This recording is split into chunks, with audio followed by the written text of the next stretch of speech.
ओम शांति। युवा दर्पण कार्यक्रम में आप सभी का बहुत बहुत स्वागत है।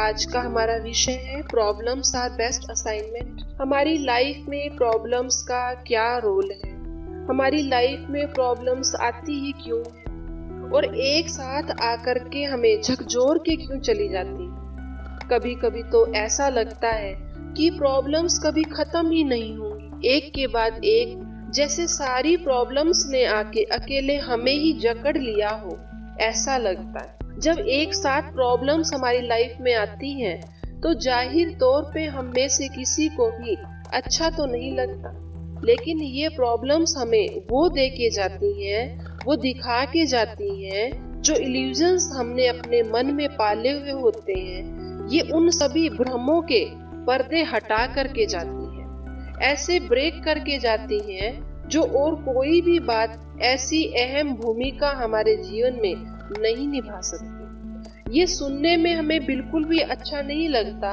क्योंकि प्रॉब्लम्स किसी को भी अच्छी नहीं लगती। कितनी भी बड़ी बात वो दे के क्यों ना चली जाए, हम अपनी मर्जी से कभी भी समस्याओं को इनवाइट करना नहीं चाहते, हम कभी भी बुरा महसूस करना नहीं चाहते। और हमें ऐसा लगता है कभी कभी कि जब हमने सब कुछ सही तरीके से किया था, तो फिर क्यों इतनी प्रॉब्लम्स हमारी लाइफ में आ रही हैं। अब ये प्रॉब्लम्स तो हमारी लाइफ का एक पार्ट है।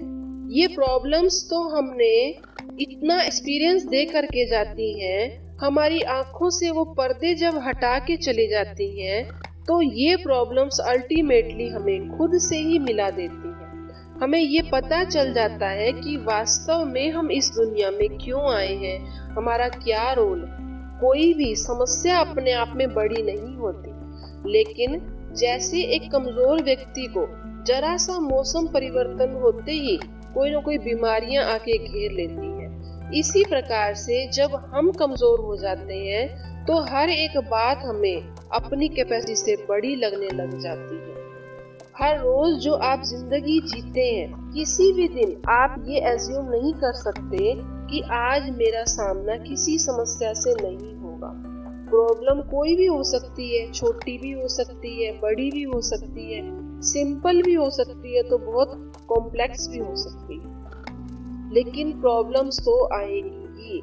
ये बात हम अपने मन में स्वीकार कर लें, क्योंकि problems are the part of our life.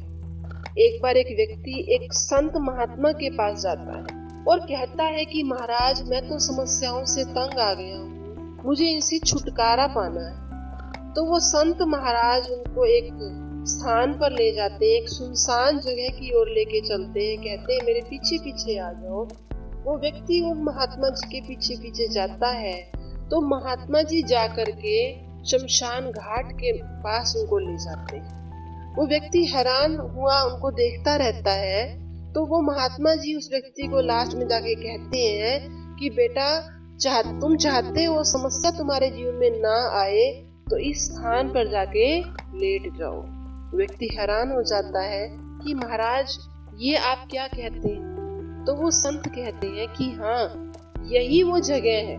मृत्यु ही एक ऐसा स्थान है जहाँ कोई समस्या नहीं आती।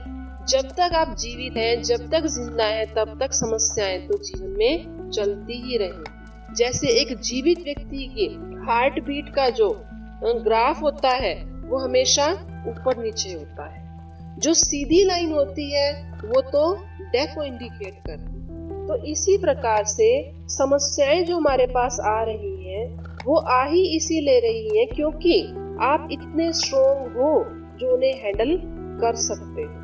ये समस्याएं हमें स्ट्रॉन्ग बनाती हैं। हमें पता चलता है कि हम क्या कुछ कर सकते हैं। ये हमें हमारा ट्रू पोटेंशियल दिखाती है। और किसी भी प्रॉब्लम को फेस ना कर पाने का सिर्फ एक ही रीजन होता है कि मुझे डर लगता है। डर लगता है कि मेरा डिसीजन गलत हुआ तो, इसका रिजल्ट गलत आ गया तो, डर लगता है कि लोग क्या सोचेंगे, डर लगता है कि इस प्रॉब्लम को लड़ते लड़ते कहीं और प्रॉब्लम्स आ गई तो, कहीं मेरी इंसल्ट हो गई तो। उस डर का सामना करो, क्योंकि अंत में तुम वो इंसान बनोगे जो तुम वास्तव में बनना चाहते हो। पूरी दुनिया में जितने भी सफल व्यक्ति हुए हैं ना, वो सेल्फ मेड है, अपने दम पर बने हैं। जब भी उनके सामने कोई प्रॉब्लम आती थी तो वो हमेशा उससे कुछ नया सीखते थे, आगे बढ़ने के लिए इंस्पायर होते थे।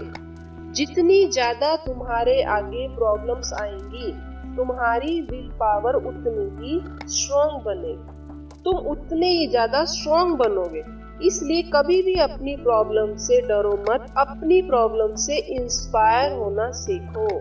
सपना एक देखोगे, मुश्किलें हजार आएंगी, लेकिन वो मंजर बड़ा खूबसूरत होगा जब कामयाबी शोर मचाएगी। एक व्यक्ति जो न चल सकता था न बोल सकता था, फिर भी अपने विचारों से दुनिया को हिला सकता है, तो हम क्यों नहीं।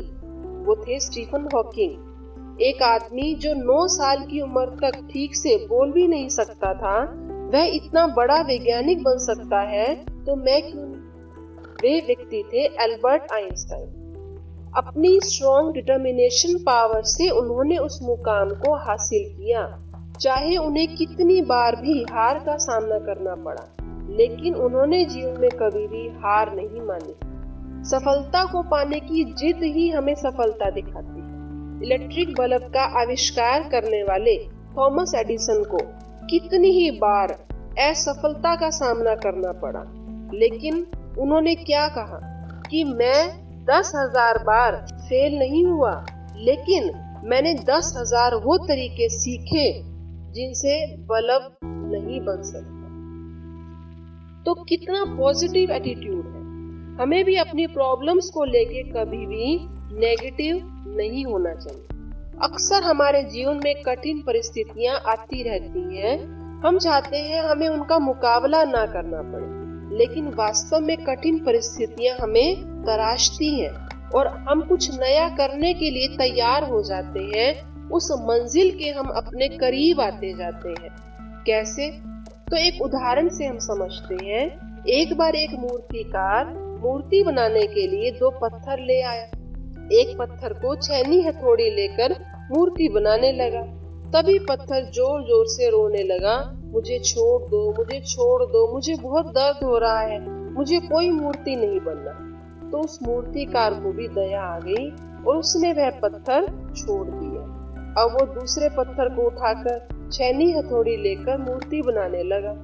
दर्द तो उसे भी हुआ, रोना भी आया, लेकिन उसने सहन किया और आखिर एक सुंदर मूर्ति बन करके तैयार हो गई। साथ में ही एक ग्राहक व्यक्ति आया, बहुत बड़ा सेठ आया, और उसने उस सुंदर मूर्ति को एक ऊंचे दाम पर खरीद लिया। अब मूर्ति तो खरीद ली, साथ में उसने उस वेस्ट पत्थर को भी खरीद लिया, जो कि दर्द ना सहन कर पाने के कारण था वैसे का वैसा ही पड़ा रह गया। तो साथ में उस पत्थर को भी खरीद कर ले गया कि ये पत्थर मंदिर की चौखट पर काम आएगा, कि जहाँ लोग नारियल फोड़ा करेंगे। अब उस सुंदर मूर्ति को तो पूजनीय मूर्ति के रूप में स्थापित किया गया। लोग आकर के उसके ऊपर फूल मालाएं, हार चढ़ाया करते थे, प्रसाद चढ़ाया करते थे। लेकिन जो पत्थर वैसे का वैसा ही रह गया था, उस पत्थर पे आके लोग नारियल फोड़ा करते थे, उसको हर रोज दर्द सहन करना पड़ता था। उसने कहा कि भाई तेरी किस्मत तो कितनी अच्छी है, लोग तेरे पर फूल हार चढ़ाते हैं, मुझे तो रोज दर्द सहन करना पड़ता है। तो मूर्ति बने हुए पत्थर ने जवाब दिया, ये किस्मत बनी कैसे? जब हमने उस दर्द को सहन किया तभी मैं पूजनीय मूर्ति बन पाया। तुम वो दर्द सहन नहीं कर पाए तो तुम आज वैसे के वैसे रह गए और रोज ही तुम्हें दर्द सहन करना पड़ रहा है। तो दोस्तों, इसी प्रकार से अगर आप एक बार डट करके अपनी समस्या का सामना कर लोगे तो जिंदगी में आप भी उस पूजनीय मूर्ति के समान पूजे जाओगे, महान कहलाओगे, और नहीं तो सारी जिंदगी ही कोई ना कोई दर्द सहन करना पड़े। तो आज इस कहानी से शिक्षा लेते हुए हम अपने आप में दृढ़ संकल्प करें कि हम कभी भी समस्याओं से घबराएंगे नहीं, डरेंगे नहीं, बल्कि डट के उनका सामना करेंगे। इस विषय से संबंधित आपके मन में कोई सवाल है तो आप नीचे कमेंट बॉक्स में पूछ सकते हैं। फिर से एक बार मिलेंगे इस कार्यक्रम में एक नए विषय के साथ। आप सबका बहुत बहुत धन्यवाद। ओम शांति।